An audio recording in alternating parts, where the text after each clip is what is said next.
Gisternag tot Saterdagoggend het ons hierdie swakkerige frontjie wat net gly oor die Suidweskus.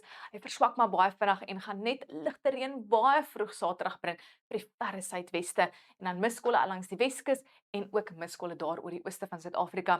Hier en daar kan reënbuie al vroeg begin val met donderstorms wat gaan beweeg hier oor die Noord-Kaap, gaan versprei raak oor die Vrystaat en veral dele van die Oos-Kaap waar ons ook verspreide donderbuie verwag en ek is seker daarvan die weerdiens sal 'n waarskuwing uitreik vir ewige storms wat ook later kan beweeg oor KwaZulu-Natal en versprei langs die Plantooirand in dele van Mpumalanga en Limpopo. Soos genoem, daai koue frontjie gaan ook net baie vroeg ligte reën bring vir die Suidweste voor hy vinnig wegbeweeg. Maar 'n mistige begin aan jou Sondag vir die sentrale en oostelike gebiede van Suid-Afrika, so asseblief ry maar versigtig, veral as jy baie vroeg op die pad is.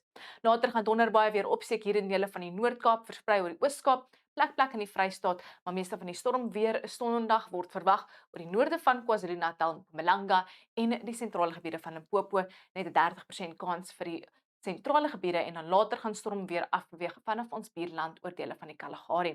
Dan Maandag gaan meeste van die storm weer opklaar, maar donderbuie steeds moontlik vanaf die middag plek in die noordooste en ons het nog 'n trog wat nou 'n paar donderbuie gaan afbring vanaf ons buurland. Agter daai koue front Saterdagoggend gaan 'n fris tot sterk westewind begin optel langs die kus van die Wes en die Suid-Kaap. Dis ook bietjie winderig oor die binneland soos ons kan sien. 'n Fris weste windjie gaan optel teen tye met ook aanlandige vloei wat dan sal versprei langs die ooskus Saterdag tot Sondagoggend. Later is dit winderig oor die noordelike kus. Meeste van die winde gaan kalmeer oor die binneland met net so bietjie winderig hier in dele van die Karoo en ook 'n suidewind wat fris sal waai oor die Namakwa kus.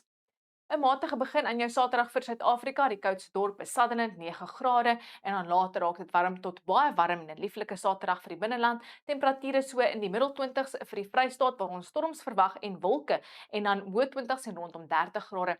In Noordwes, Gauteng, Limpopo, Mpumalanga en Bedompig in KwaZulu-Natal waar dit ook baie warm gaan wees. Vroeg Sondagoggend 7 in Sutherland en 14 in George en dan agter daai koue front bly dit bietjie koelerig oor die kusgebiede. Is darm nie te koud nie en die son gaan darm skyn met 22 in Kaapstad, George 23 in Gqeberha en Oos-London.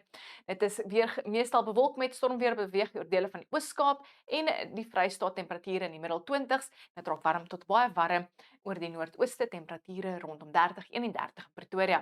Soortgelyke toestande Maandag met 'n temperature rondom 30 in die ooste en in die Vrystaat, maar koeler weer vir die Hoëveld van Mpumalanga en dele van KwaZulu-Natal. Dis al van my af. Geniet julle naweek.